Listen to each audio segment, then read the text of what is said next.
আমরা চাই যে এই সরকারের হাতেই সব জঞ্জাল পরিষ্কার হয়ে যায়। যা দরকার, যতটুকু দরকার একটা সুন্দর সভ্য দেশ গড়ার জন্য আর একটা অর্থবহ গণতান্ত্রিক পদ্ধতি চালু করার জন্য যা দরকার সব করা। বৈষম্য বিরোধী ছাত্র আন্দোলনের গণবিপ্লবের পর এই প্রথম জামায়াতের আমির ডক্টর শফিকুর রহমান কুষ্টিয়া সফরে আসেন।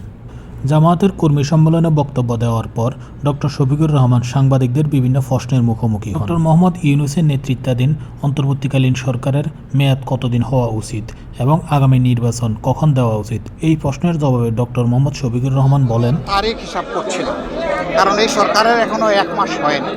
তারা 1টা মাস পার করুক, আমরা একটু দেখি তারা কি করেন। আমরা যে সমস্ত পরামর্শ দিয়েছি সবাই মিলে, বিভিন্ন দল মিলে, সেটা তারা কতটুকু বাস্তবায়ন করে, প্রত্যাশার আলোকে কতটুকু চলে। তবে এটা বুঝতে পারছেন যে 15.5 বছরে সবগুলো সাংবিধানিক প্রতিষ্ঠান ধ্বংস হয়ে গেছে। তিনি বলেন, দেশের প্রত্যেকটি সেক্টরেই সংস্কার জরুরি। যদি এখনই একটি নির্বাচন দেওয়া হয় তবে এই নির্বাচন অর্থবহ হবে না। এজন্য বর্তমান সরকারকে আমরা একটা যৌক্তিক সময় দিতে চাই, তবে এই সময়টা দীর্ঘ হোক তা আমরা বলতেছি না।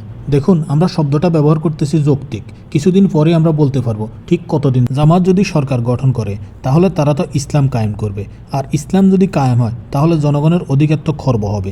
এমন প্রশ্নের উত্তরে জামাতের আমির কি বলেছেন চলুন শুনে আসি।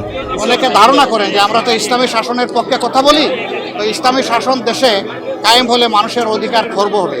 আমি দৃঢ়তার সাথে বলছি যে ইসলামী শাসন কায়েম হলেই মানুষ এই দেশের বসবাস করে গর্ববোধ করবে ইনশাআল্লাহ। 5 আগস্ট বিপ্লব পরবর্তী দেশের স্থিতিশীলতা বজায় রাখার ক্ষেত্রে জামাত, বিএনপি তথা দেশের রাজনৈতিক দলগুলোর ভূমিকা কেমন ছিল, এমন প্রশ্নের উত্তরে ডক্টর শফিকুর রহমান কি বলেছেন চলুন শুনে এত আসি। বড় একটা পরিবর্তন হয়ে গেল।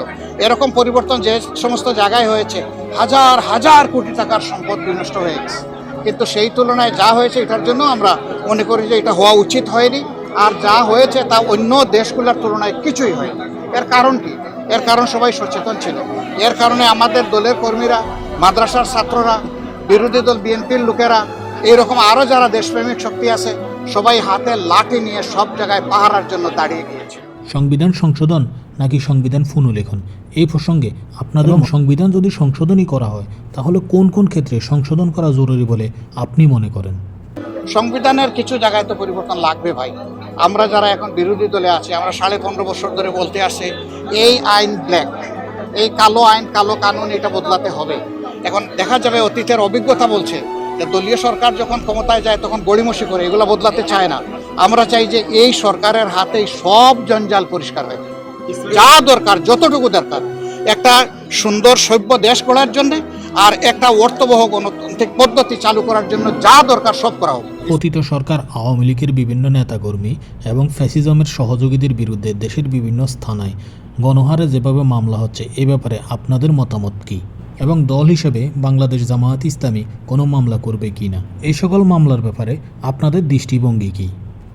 জাতির কাছে আহ্বান জানিয়েছি যে এই ধরনের অপকর্ম কেউ যেন না করে। এটাকে আমরা অপকর্ম বলবো।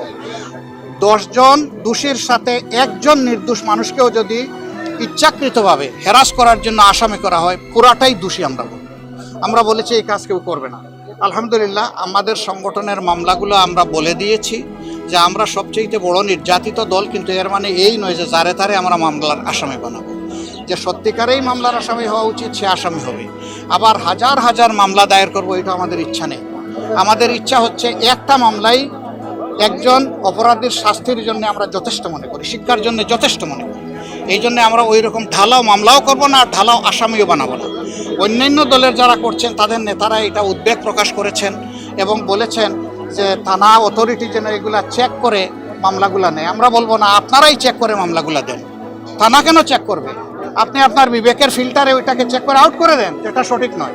যেটা সঠিক সেইটাকে রাখেন, তাইলে ন্যায় বিচার পাওয়াটা আমরা আশা করতে পারি। বর্তমান সরকারের উপদেষ্টারা বলতেছেন ফ্যাসিবাদ দল আওয়ামী লীগকে নিষিদ্ধ করা হবে না। এমনকি সরকারের অ্যাটর্নি জেনারেলও বলেছেন আওয়ামী লীগকে নিষিদ্ধ করার আপাতত কোনো পরিকল্পনা সরকারের নেই। কিন্তু দেশের আফম জনসাধারণের দাবি ফ্যাসিবাদ দল আওয়ামী লীগকে নিষিদ্ধ করা হোক। এর প্রেক্ষিতে আপনাদের দলের অবস্থান কি, বা আওয়ামী লীগ নিষিদ্ধের এই দাবিটাকে আপনি কোন দৃষ্টিকোণ থেকে দেখেন?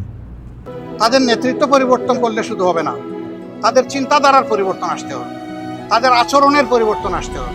তারা এদেশের মানুষ, রাজনীতি করার অধিকার সকলের আছে। আমাদের কেড়ে নেওয়া যেমন অন্যায় ছিল, আমরাও আরেকজনের কেড়ে নেওয়ার অধিকার, এটা আমরা এভাবে বলি না। তবে হ্যাঁ, বহু দেশে আছে গণহত্যা যারা সংগঠন করে এবং প্রমাণিত সত্য, চোখের সামনে চাক্ষুষ সত্য, তাদের বহু দলকে বহু দেশে একদম নিষিদ্ধ করে দেওয়া হয়েছে। সেটা সময়ের পরিক্রমায় দেখা যাবে, এটা আজকেই বললে হবে না। আর আমাদেরকে যেটা করা হয়েছিল সেটা স্রেফ গ্রাজমূলক ছিল, এটা সবাই বুঝেছেন, আপনারাও বুঝেছেন, কেউ বুঝে নাই এমন নাই, যারা করেছেন তারাও বুঝেছেন। 14 দল বসে আমাদেরকে নিষিদ্ধ করবে, আপনি বলেন এটা কোথাও আছে আইনে? এই এখতিয়ার কেউ দিয়েছে তাদেরকে? আমি বলতে পারবো যে আজকে জাসদ নিষিদ্ধ, এই বলার অধিকার আমার আছে? এটা একটা রাষ্ট্রীয় ব্যবস্থাপনার ভিতর দিয়ে যায় অথবা আইনি কাঠামোর ভিতর দিয়ে যায়, তারা কোনো কিছুরই পরোয়া করেন নাই। আসলে ওই সময় দরকার ছিল ছাত্রদের গণ আন্দোলনকে দমন করার জন্য অথবা অন্যদিকে এটার মোড় ঘুরিয়ে দেওয়ার জন্য।